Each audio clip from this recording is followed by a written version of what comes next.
Just want to say I'm feeling a little weird. I have made it. I'm in Tennessee.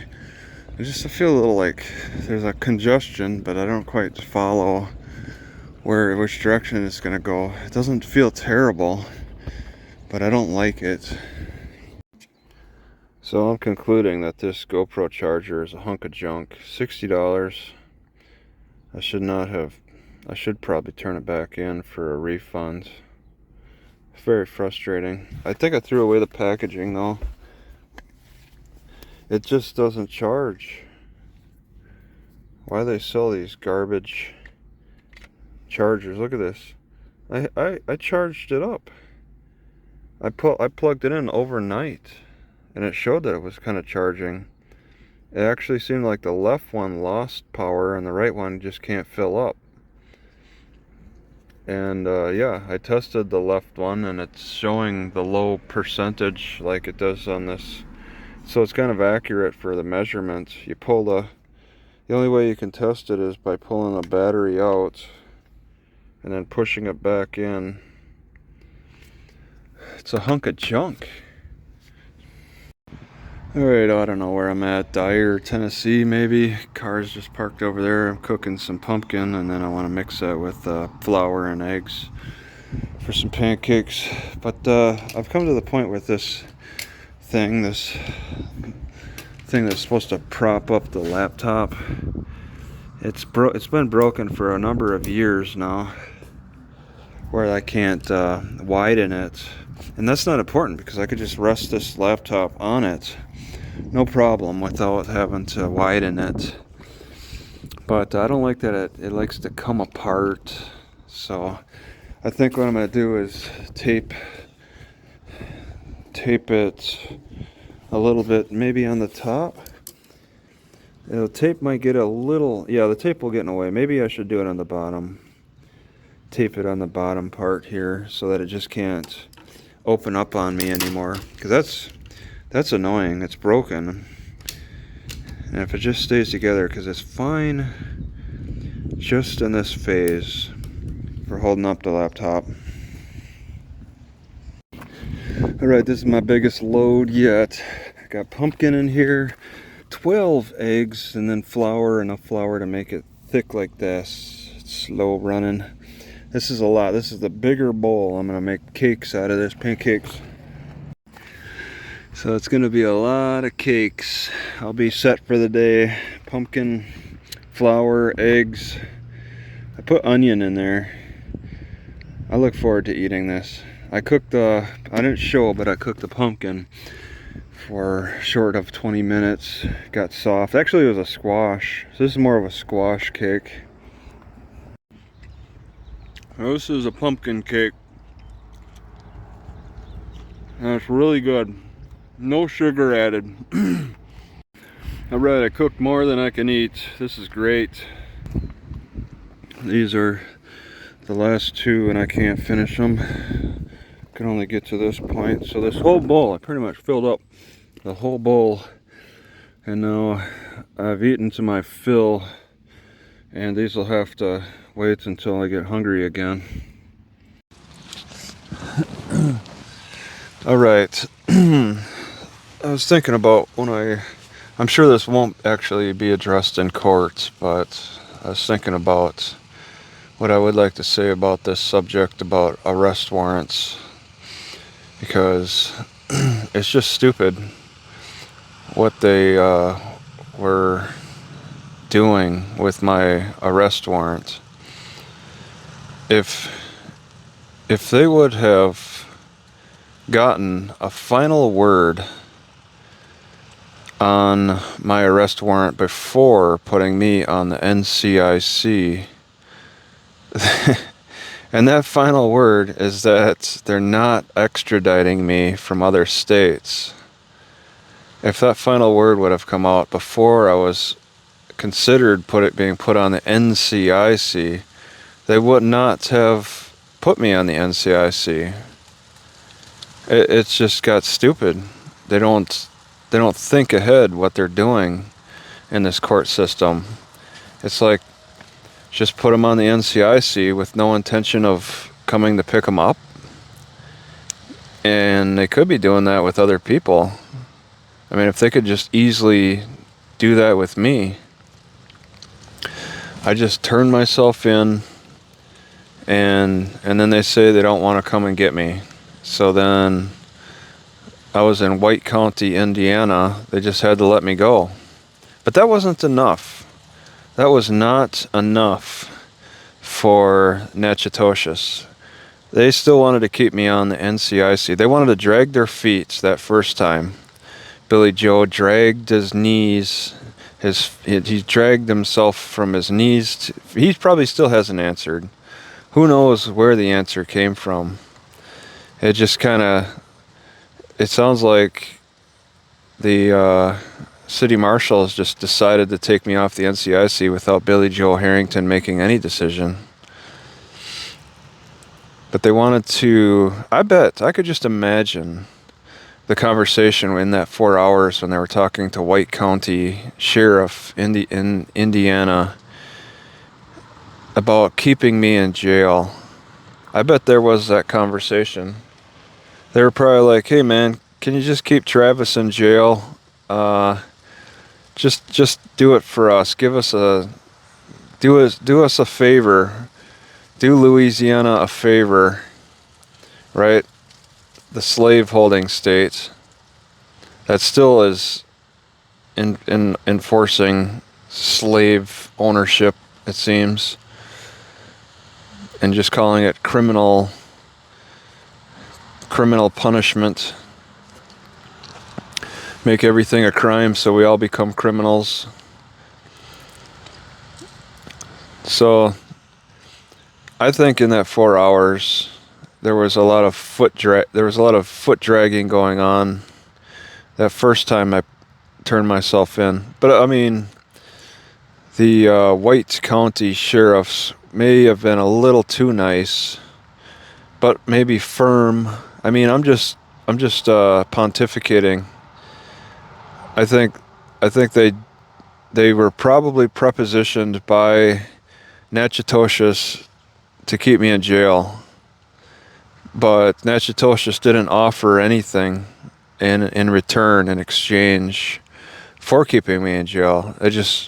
Natchitoches probably asked White County Sheriff just to do it out of spite, just to do it because because Natchitoches thinks it's the right thing to do. And I bet Cloyd was in on that conversation too.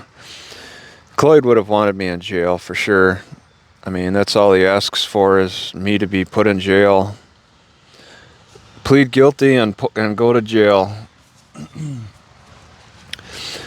In that 4 hours, a lot happens. All I did was just pace back and forth. I could have been like a part of the conversation, I guess, because before I turned myself in to the White County Sheriff, I called. I finally got a phone number. A viewer on YouTube finally said, "Hey man, you can use my phone number to set up a Google Voice." And I'm like, "Cool, dude, let's do this." And I set up a phone finally, and so I started making calls. And I think Cloyd saw this as a move of desperation on my part. Like I started calling them because I really got desperate about having a warrant out for my arrest. But there's other factors. I just had a buddy who decided to help out and let me use their phone number so that I could make calls. And I did. I mean, I would have been making calls before the warrant went out. I would have been making calls a lot sooner than that, down to Natchitoches, try to figure things out over the phone. But I was entirely reliant on email with them, and they generally don't respond. So I got that phone number, and I don't care who, I share it on YouTube. I don't care who knows it. If you want to leave me a message, go ahead. It's just a Google Voice number. I don't have any ringer. It's just I just see in the history if somebody called or left a message, and I'll respond. I don't get many calls, despite what people say about me getting harassed over the phone or whatever. I don't feel like I'm getting harassed. I don't have many viewers really, so it's not a problem. I give out my email, I give out my phone, all social media, all that. That's not a problem for a low count YouTuber. So I got the phone, I made a call to the district attorney and left a little message, and then Cloyd Benjamin called a few hours later, and he just said, you know, he was a Cloyd Benjamin. I got his voicemail.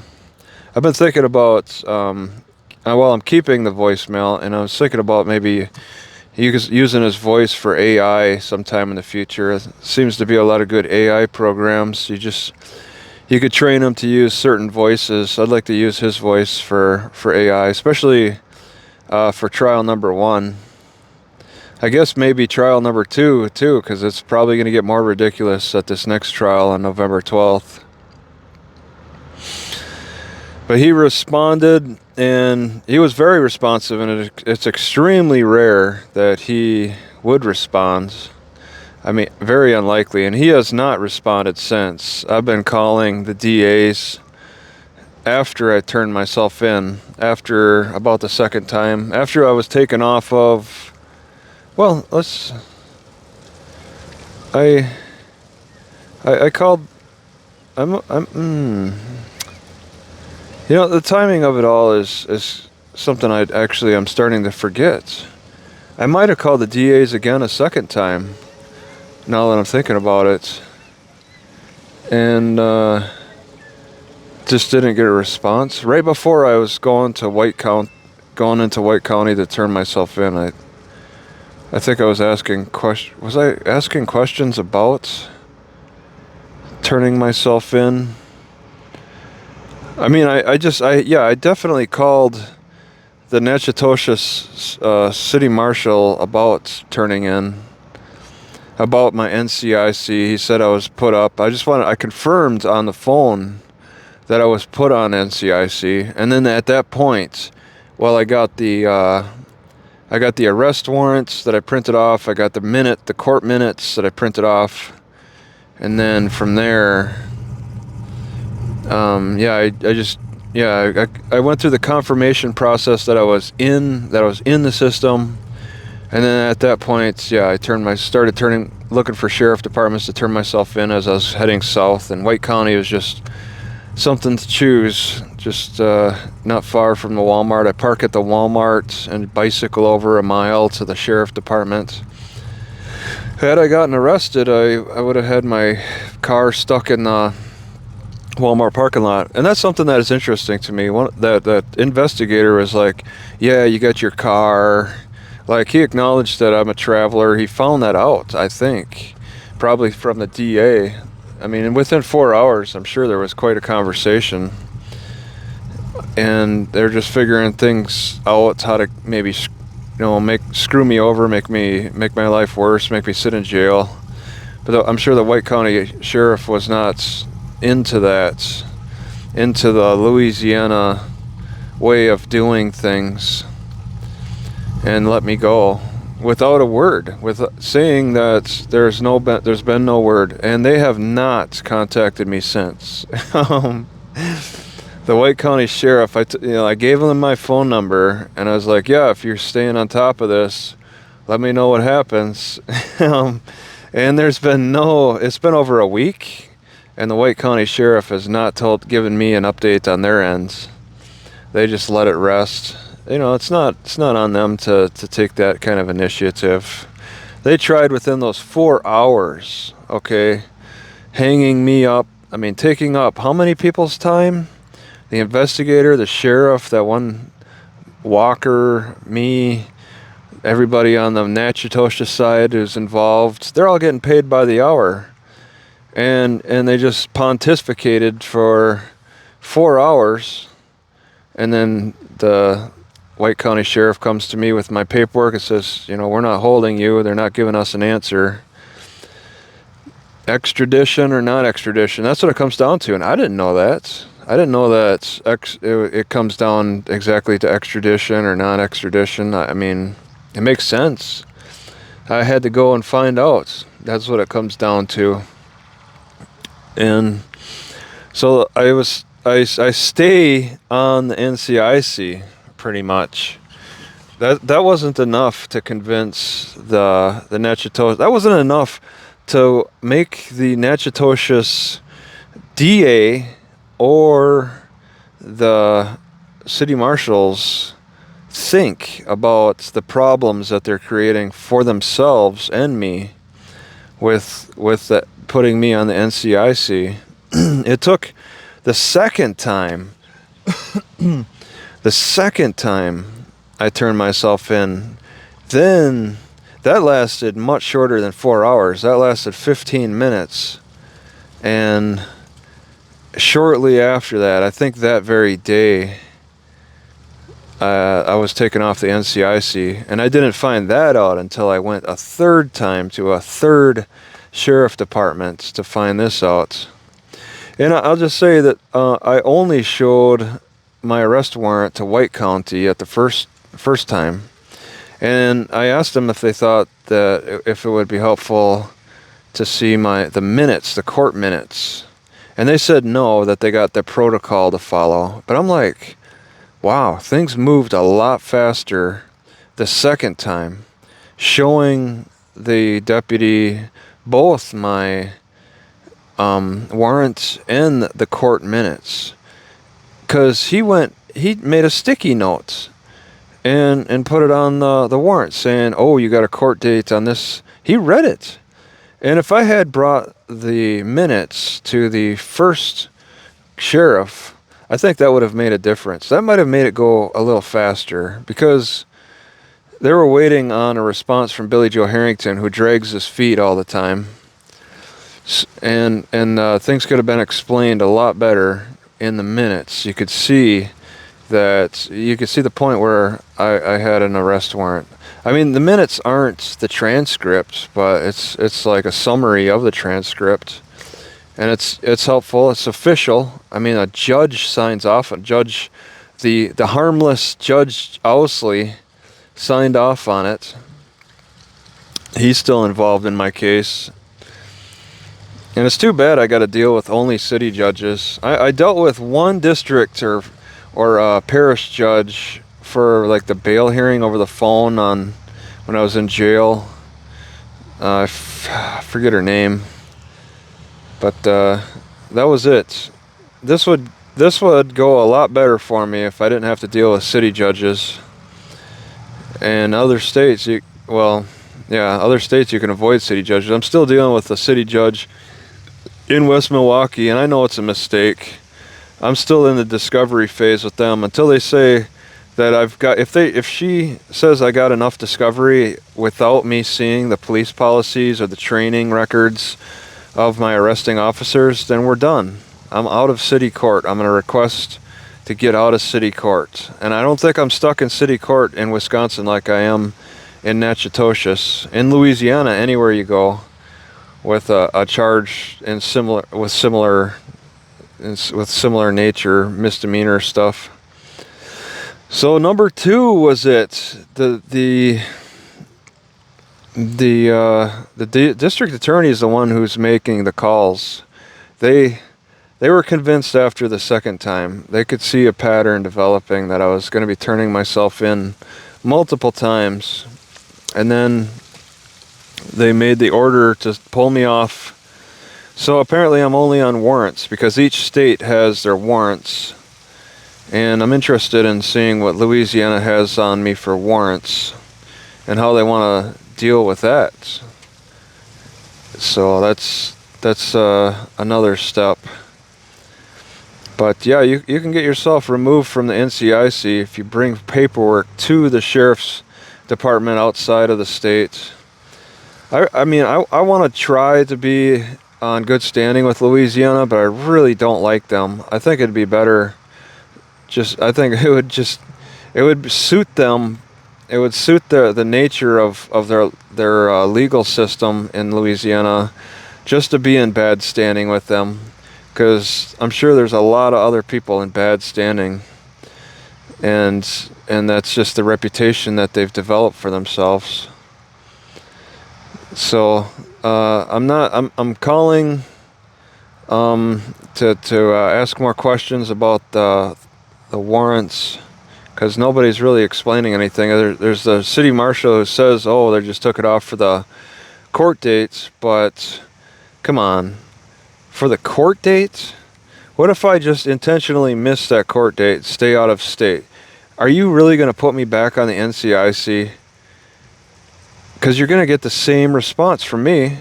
I'll just start turning myself in again. Are you then, after missing a trial date, it's supposed to be the trial date, after missing the trial date, then you'll decide to extradite?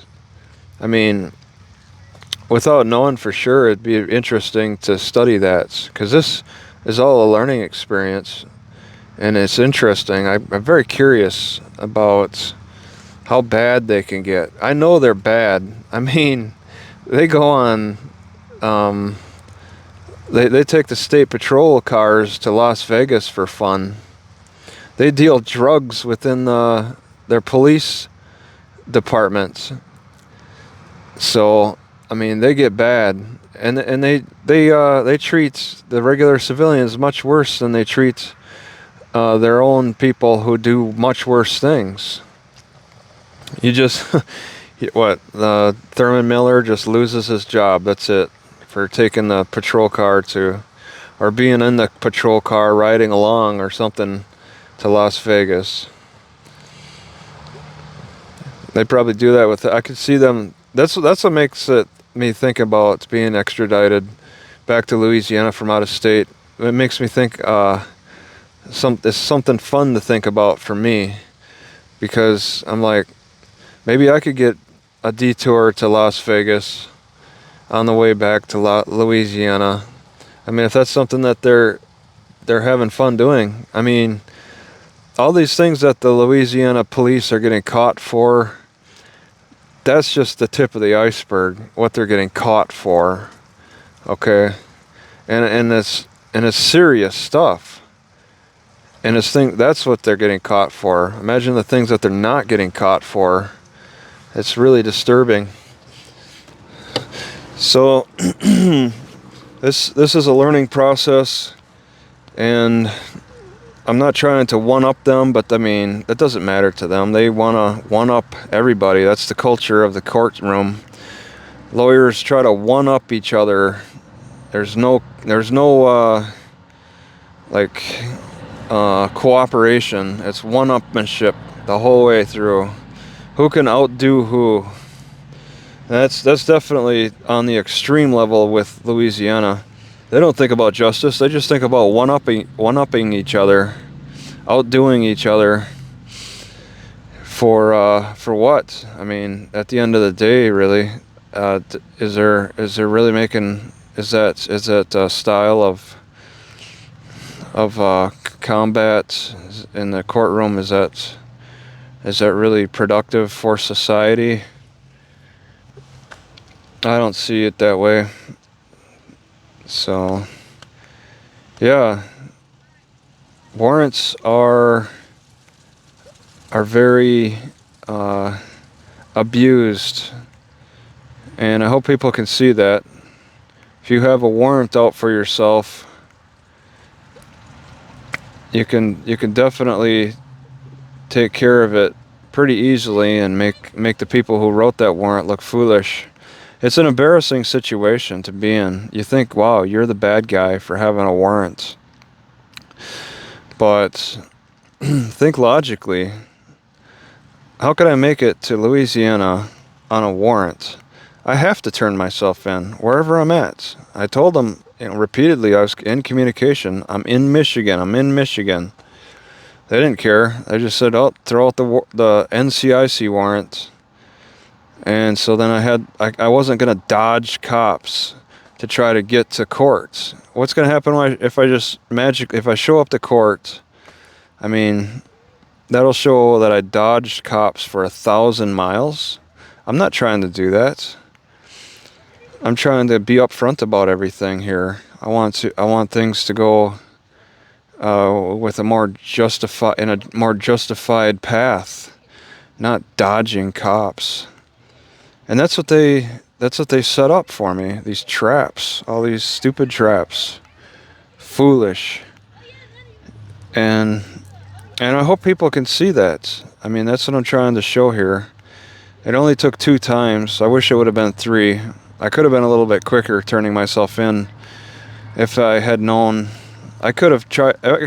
If I was fast, I was trying to upload my videos right after each one, and the first one held me for 4 hours, so that really caused a delay. But what if I hit 3 sheriff departments in one day? I was on the plan of hitting 2 in one day. A couple days later after the first, I was on that trajectory. But after this, on the 3rd one, I found out that I wasn't even on. And it doesn't even matter at that point then. It's just no fun at that point. Because all I'm doing is, when I walk into the sheriff's department, I'm just asking, hey, am I on the NCIC? They're like, nope, okay, see you later. But when I'm on the NCIC, then there's a whole nother step. They got to contact Louisiana, and Louisiana didn't want to be contacted anymore because they're shady like that. They just wanted to have me sit in jail, and that's what a lot of people say happens to them. But I don't think that should be happening.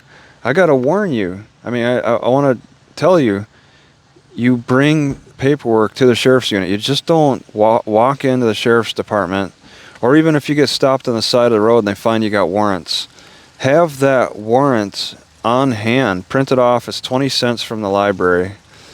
That provides more information that makes the decision making a lot easier for the cops. And you just call the court and say, send me the warrant that the judge signs. Okay, make yourself aware of it. Get yourself a copy of that. Have it on you. That explains, and the court minutes. A warrant in the court minutes. In my opinion, I think having those, when you get a warrant put out for you, have the physical warrant. Maybe you could show it to them on your phone too. I don't know if you want to hand over your phone though. I don't know if you want to do that to the cop. Hand over your phone to the cops so they could look at your warrant. I don't know about that. But have the warrants and the minutes. That way that explains a lot. And then the cops can understand what's going on, because they're aware of the court process, and they know if it looks legitimate. If there's a judge signing it at the bottom, a judge signs it at the bottom of the warrants. Oh no, actually Shanita, the court clerk, signed it at the bottom of the warrant. Who is she? She decided on my warrant, and just the Judge Barber was a witness? I don't understand that. That's what makes the warrant and me being put on the NCIC look like even more of a joke, when the court clerk signs my warrant at the bottom. That makes it all look more like a joke. And then Judge Ousley signs it at the bottom of my minutes. Shouldn't that be the other way around? I mean, it's really stupid what they're doing. They don't think, but they think they got it all on me. They got something over me, but they don't have foresight of their own mistakes at all. That's just ridiculous. All right. So this nice van from Alaska, a tree branch made a popping noise and fell down. You can see it laying there. Nobody came out to look. I think it's empty. I heard it from where I was parked. So when I had pancakes today, I felt them get stuck, I don't know, above the stomach. Pancakes got stuck above the stomach. And then I drank water, and it was tight down there, but I got them down. And then I burped a bunch. So I have a stomach above my stomach. It's really not good. You know, I've been keeping my batteries and cameras on the front dashboard. I think I need to stop that. This is very hot. It was just sitting right here. There's an incredible amount of heat. It seems like the heat has increased coming off the dashboard. Like maybe a barrier has been removed, melted off maybe, because in there it's showing signs of melting. So incredibly hot. Maybe I'm blocking the air with something, because I have the airflow this way. I might be blocking that too much. God dang it. I should have realized. I've been blocking this vent the whole time. It's so dirty. That's been causing some real issues. I've been blocking that stupid vent. I gotta pay attention. Alright, so we got a password here. And I want to record just to cover my backside. If they got anything to say about my activity. Whoop. Oh. Yeah. Got a padlock on there? Yes. Okay. Yes. Yep. Hit that yes and put in the code. You trying to print something? Oh, it's right there. Okay. No. You trying to print something? No. Oh, what you need? Just to get on Wi-Fi? Yep. Well, that's it.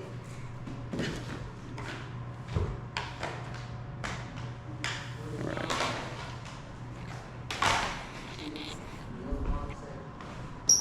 Yep.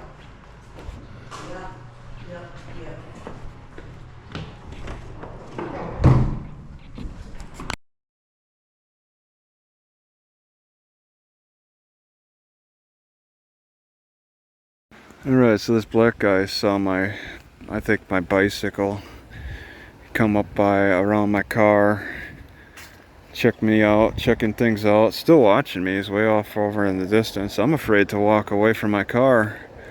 I was planning. He saw also the water bottle on top, so he was coming to check it all out in the library parking lot. I'm at risk of having something stolen now.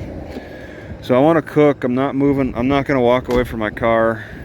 I can access Wi-Fi on the outside of the building. I was planning on driving over there so I could have conversation over the phone if that works. That might help a little bit. I don't know if I can go. I don't think I can go inside the library for any extended period of time without that guy coming around. I mean, look at this. A burnt house. Guy checking out my car. And he'll be back. He saw me squatting down here, cutting up my garlic for the steak, potatoes. I don't think that's the least of his concern, though. He wants the bicycle or the water bottle. Forest City, Arkansas. Forest City, Arkansas.